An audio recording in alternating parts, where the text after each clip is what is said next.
Glória ao Pai, ao Filho e ao Espírito Santo. O Senhor está no seu santo templo.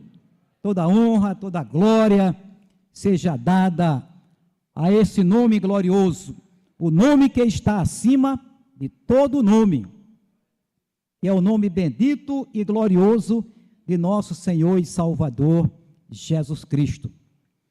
E nele, e por ele, e para ele, somos um.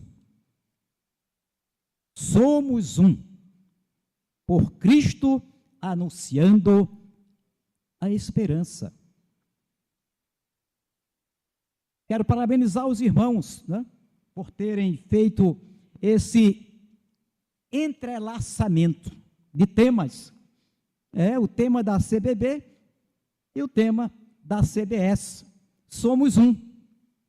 Por Cristo anunciando a esperança. E é de esperança que o mundo está carecendo. É de esperança que as pessoas estão carecendo. Há muita gente morrendo sem esperança. Há muita gente desesperançada. E pasmem, há muita gente desesperançada aqui dentro. Estou falando em tese, dentro de nossas igrejas.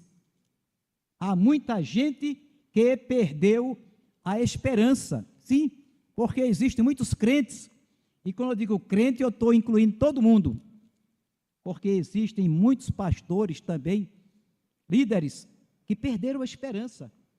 Muitos já até se suicidaram. Não encontraram mais razão para viver. Então, sumiram, desapareceram, se esqueceram que Jesus Cristo é a única esperança. Há uma esperança, meus irmãos. Há uma esperança. E essa esperança é Jesus. E eu acho muito lindo quando eu ouço aquela música, né, onde foi feita uma mesclagem, uma mistura, né, Cristo é a única esperança, quando ele diz a esperança é Jesus, né? A esperança é Jesus, porque é mesmo para este mundo tão cruel. Então, meus irmãos, os batistas sergipanos estão vivendo este tempo de proclamação da esperança. O texto que foi escolhido para a divisa nos faz lembrar esta grande realidade. E eu gosto dessa última expressão do versículo 13 do capítulo 15, que é a divisa de missões estaduais, quando ele diz: para que abundeis na esperança pelo poder do Espírito Santo. Para que abundeis, ou sejais superabundantes. Mas isso só é possível, meus irmãos, quando somos um. Quando somos um. E eu estava me lembrando de um ineto que diz assim: somos um pelos laços do amor. Eu já cantei muito este corinho, chamado corinho, né? Somos um pelos laços do amor. Somos um pelos laços do amor. Nosso espírito se une ao Espírito de Deus, somos um pelos laços do amor. E de mão dadas mostraremos que nós somos do Senhor. De corações unidos mostraremos que nós somos do Senhor. E o mundo precisa ver isso em nós. O mundo, ao olhar para nós, precisa ver união, unidade. Nem sempre unanimidade. Há muita gente que confunde unidade com unanimidade. Mas mesmo não havendo unanimidade entre nós, precisamos demonstrar unidade. Unidade na falta da unanimidade. Porque quando há essa unidade, a gente vai divergir, porque é natural que aconteçam as divergências, mas pelo amor que nos une, então estaremos firmados na palavra, estaremos fazendo a obra do Senhor. E nesse tema, que foi muito bem adaptado pelos irmãos, eu vejo, meus irmãos, um tripé muito importante. Um tripé muito importante. Somos um pelos laços do amor. Não é? Então, somos um por Cristo, anunciando a esperança. Eu vejo um tripé aí. Família, igreja, denominação. Família, igreja, denominação. Sim, meus irmãos. Essas três organizações, essas três entidades, precisam viver a palavra de Deus. Precisa deixar transparecer a unidade para poderem anunciar a esperança. Os irmãos conhecem os adágios. O povo unido jamais será vencido. A união faz a força. Coisa linda, né? Os adágios, né? E o povo, muitas vezes, em coro, então, pronuncia e repete, e fala, e até usa também o Salmo 133, né? Quão bom e quão suave é que os irmãos vivam em união, e deixa o óleo descer sobre a barba de Arão, e continuam desunidos. E isso, meus irmãos, tem impedido o avanço do Evangelho. E isso tem impedido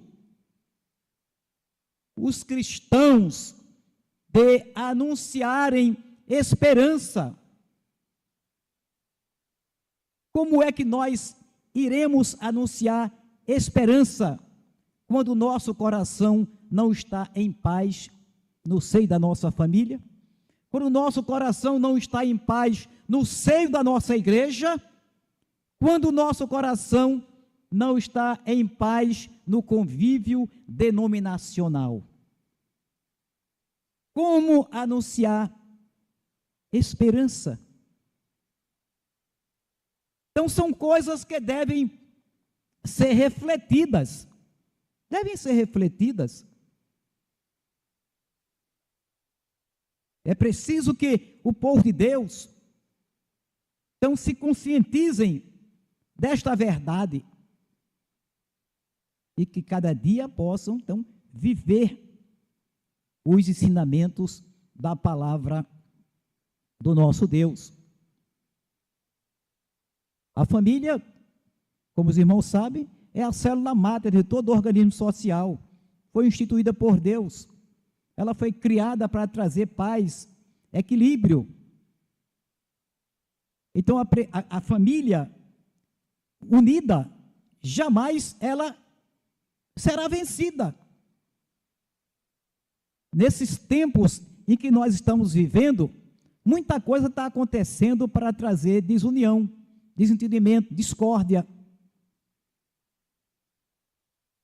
Para que tudo aquilo que vai de encontro à vontade de Deus aconteça no seio da família.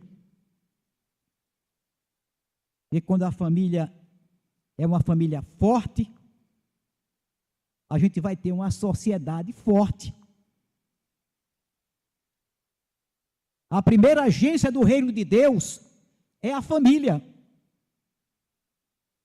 Primeira agência do reino de Deus é a família. E por que muitas vezes a família não faz a obra?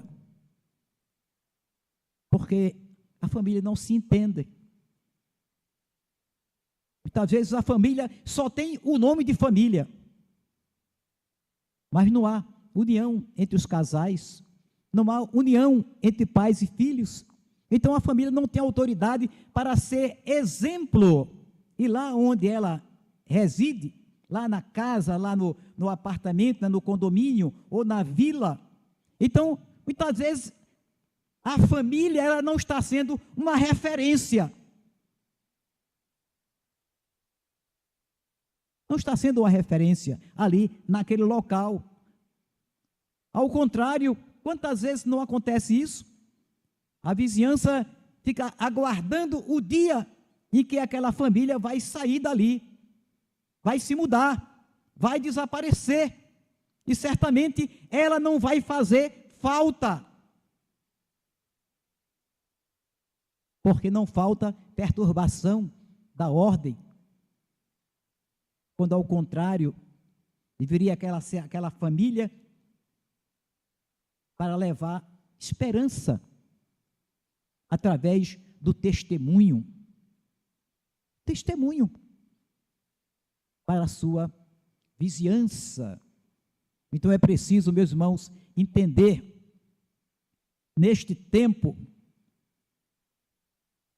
é preciso então, que a família possa repensar o seu testemunho, a sua maneira de ser, influenciando outras famílias no ambiente onde ela está convivendo.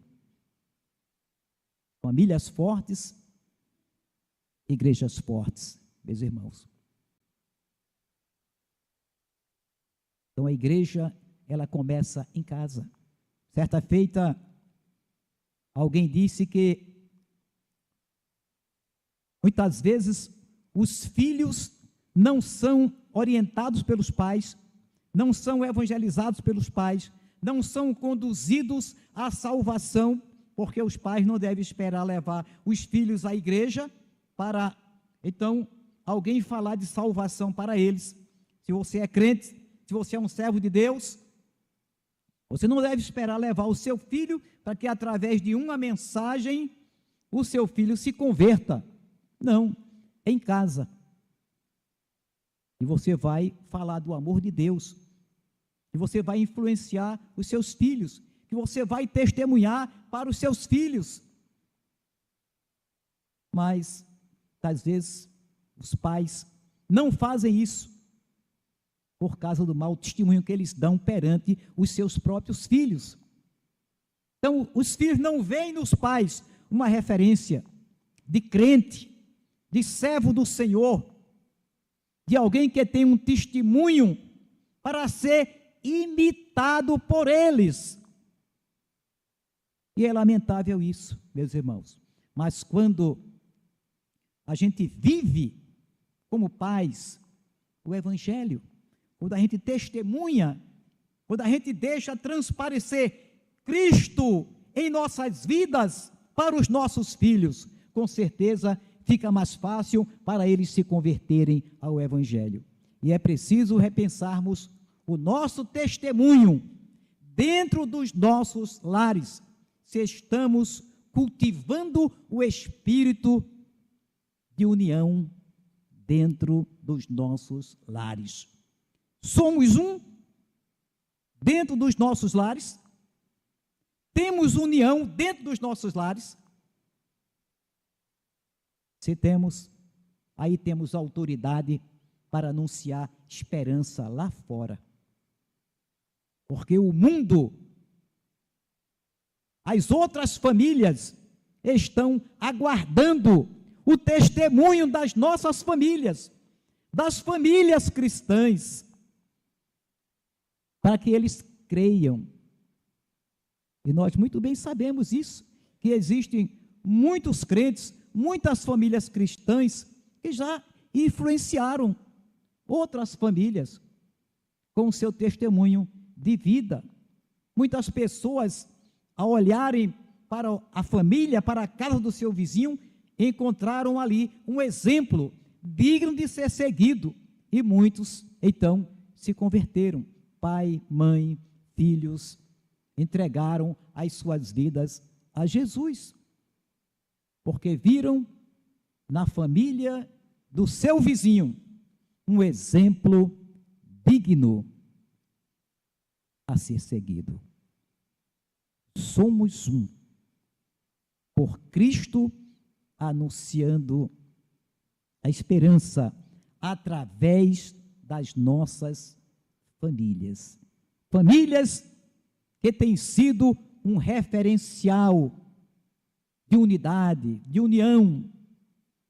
Sim, meus irmãos. Há um filósofo chamado Carl Jung, ele disse que o ser humano é um indivíduo distinto e diferente de todos os outros.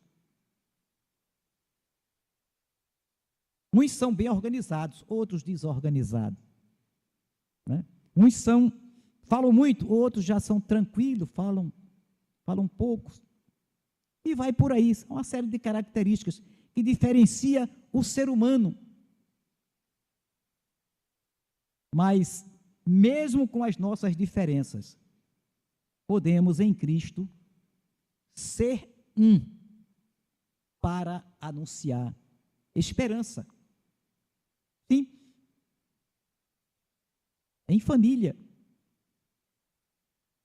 cada filho. Eu acho interessante e eu acho engraçado, porque minha mãe era negra, meu pai era branco, minha sogra era loira dos olhos azuis, meu sogro era um negão.